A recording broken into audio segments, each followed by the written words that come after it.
What's up, everybody, and welcome to the Flashback Podcast. I am your host, Johnnie Arnold, and on this episode, we're going to be talking about 1981, so stay tuned.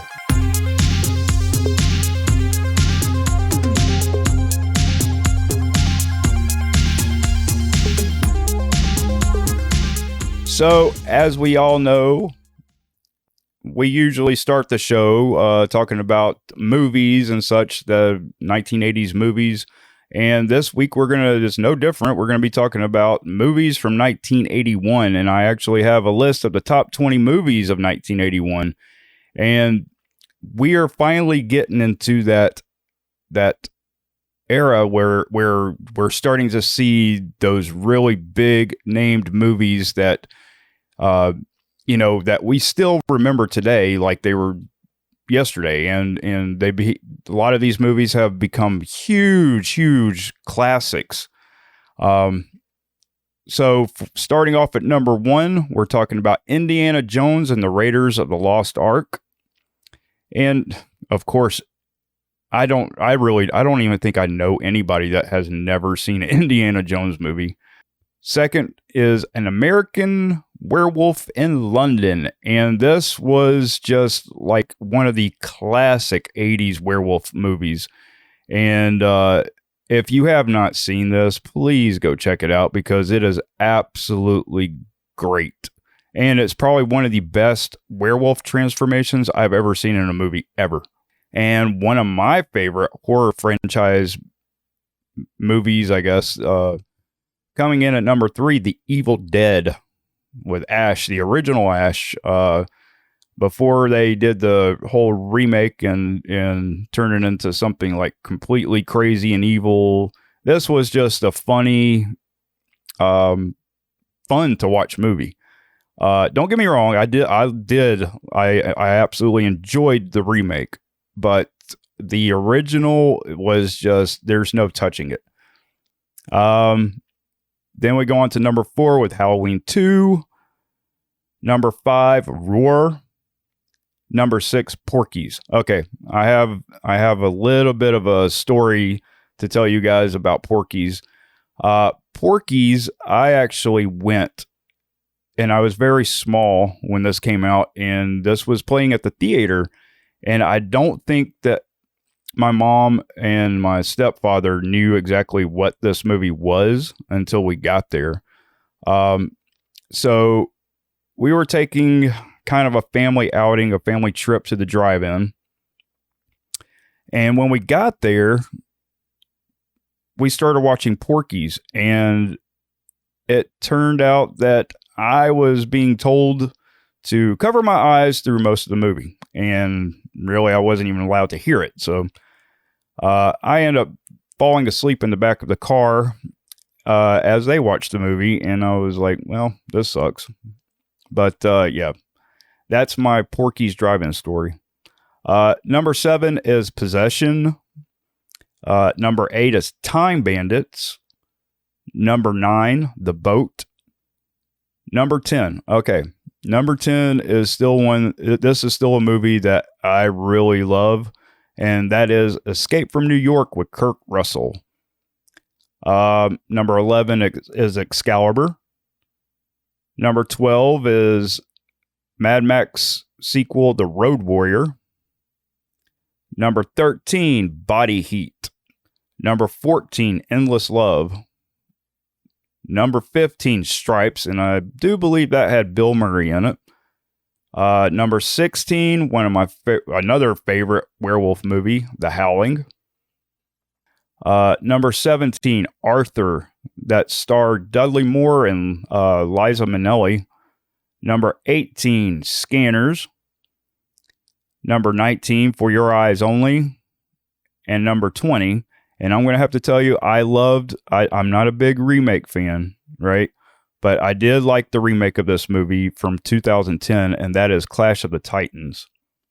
And that kind of wraps it up for the top 20 movies of 1981.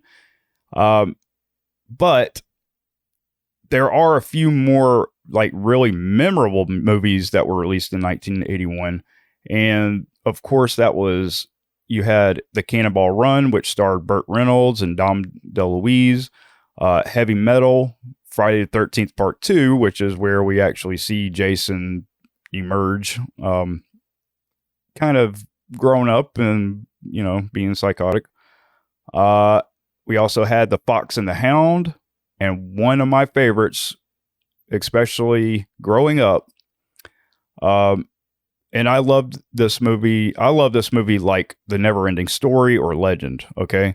It is called Dragon Slayer, and if you have not seen it, please check it out. It is definitely one of those 80s movies one of those 80s fantasy movies that you definitely want to check out. So I guess that's about it for the movies, and now we're going to go into the memorable TV shows of 1981. First off, we got Dynasty, and I remember watching this with my grandparents as well. I really talk about watching TV a lot with my grandparents, and this was one of their go-to shows. Hill Street Blues, The Fall Guy. I actually loved The Fall Guy with Lee Majors. Awesome TV show. I still remember the truck he drove around with, and it was kind of funny because my grandfather had almost an identical truck that looked like the one that he had. Give Me a Break with Nell Carter, Simon and Simon.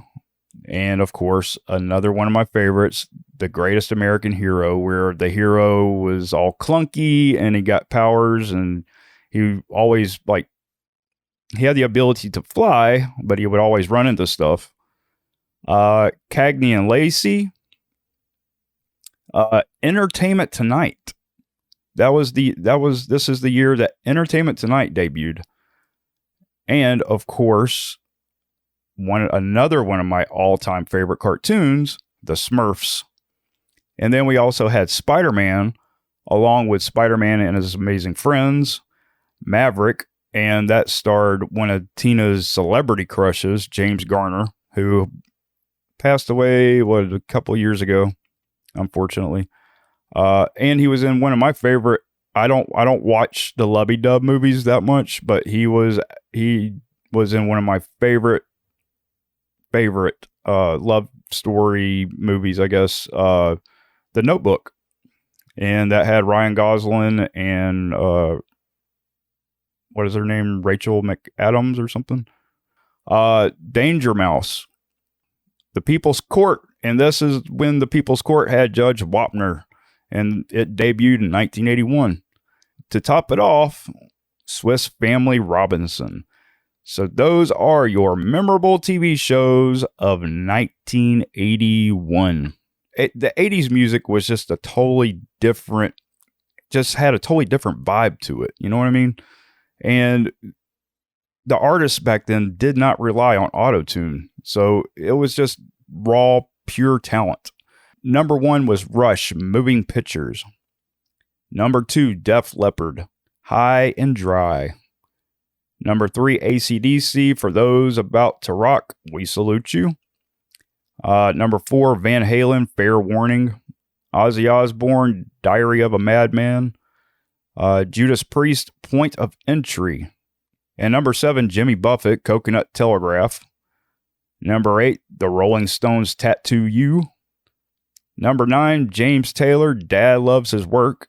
And number 10, Billy Squier, Don't Say No. And that is your top 10 most memorable music albums of 1981. Now, of course, we are back into the video game section of 1981. And this, like I told you, this is when we started seeing the really big names kind of emerging into the video game world, and all these big, huge video game franchises kind of emerging in 1981. So number 1 was the release of Donkey Kong. Number 2, Frogger. Number 3, Miss Pac-Man. Number 4, Castle Wolfenstein. And they actually redid this game as a 3D modernized game, I guess. Number 5, Mousetrap. Number 6, Astro Blaster. Number 7, Red Alert. Number 8, Centipede. And number 9, Ultima 1. And number 10, Thief. So, of course, 1981 had its share of major news events, and I'm going to give a list of quite a few of them here. In April of 1981, NASA launched the very first space shuttle mission. The military leaders of Poland declare a state of emergency and place the nation under martial law. President Ronald Reagan appointed Sandra Day O'Connor to the U.S. Supreme Court. The popular film Raiders of the Lost Ark made its debut. The first DeLorean DMC-12 futuristic sports car were produced. The first London Marathon is held in March of 1981. Iran released 52 American hostages who had been held for 444 days. Air traffic controllers strike, causing chaos in the U.S., and the U.S. President Ronald Reagan fires them all. IBM in U.S. launches its first PC, which uses Microsoft software, MS-DOS. And, dude, I still remember MS-DOS and QBasic. Then you had DOS Shell, and then you had, which I believe that came with, and which was pretty much your interface for the operating system. And it was pretty much also, on top of that, it wasn't really much of an interface. You had to use command lines. And then you had Windows 3.1, I believe, that came out for the public eventually. Okay, so as we all know, the new Hellraiser came out on October 7th on Hulu. And we got to meet the new Pinhead and all of the new Cenobites that follow. And so I thought that since this was a remake of one of my favorite classic horror movies, I'd do kind of a comparison and kind of a review of it. And I have to admit, guys, I was very, very excited to see this movie. And I'm going to do this review without giving away any spoilers whatsoever. I do have to say, I think it held up well to the 1987 original in some aspects, and it just simply fell short in others. As we all know, Doug Bradley was, of course, replaced by Jamie Clayton. The reboot did feel a bit off, so keep that in mind. It didn't quite seem as dark or grotesque as the original, but overall, it was a good movie. It was a good movie on its own. But there is no comparison to the original, and I think it's because, it was made for a younger generation, as an introduction to the Hellraiser franchise. And of course, next Friday, we all know Halloween Ends comes out on October 14th. And hopefully this is the last addition to the Michael Myers and Laurie Strode storyline. And it is being released simultaneously at theaters as well as on Peacock, the Peacock streaming app. So hopefully, we're going to finally end that whole storyline. And from what Jamie Lee Curtis and a few others have said, according to them, it's going to make a lot of people angry, and it's going to have a very twisted end. So I'm actually kind of thinking that maybe Laurie has been in a mental institution this entire time, and all of this is being made up in her head. I could be completely wrong, though. But either way, I am 100% certain that Laurie Strode is going to die in this movie, because I know that Jamie Lee Curtis does not want to do another Halloween movie. But we'll just have to wait and see. I'm kind of thinking that my theory may be right. I don't know. But if you have a theory about what's going to happen, and make sure to comment below, and I'll check it out and see what you think and see if we're right. So that's it for this show for this week, ladies and gentlemen. Thank you for joining me right here on the Flashback Podcast. And I really hope that you guys are enjoying this podcast as much as I am making it. It's really cool to kind of look back and relive some of this stuff. Some of the major movies and the music and the just the whole vibe of the 80s growing up. As we continue, I'm starting to get into that age group where I'm starting to really kind of remember things. I was still pretty young in 81. I think I was, 4 at the time. But as we progress, I'm starting to kind of, or 3 actually. As we are progressing, I'm starting to kind of remember back on things, and just the whole feel and just the whole atmosphere of the 80s. So stick with me and we will continue talking about the 80s and 90s. And next episode is going to be, of course, 1982. And that, once again, is going to start bringing in some big name franchises for video games, music, and for, movies. So stick with us, and we'll see you next time.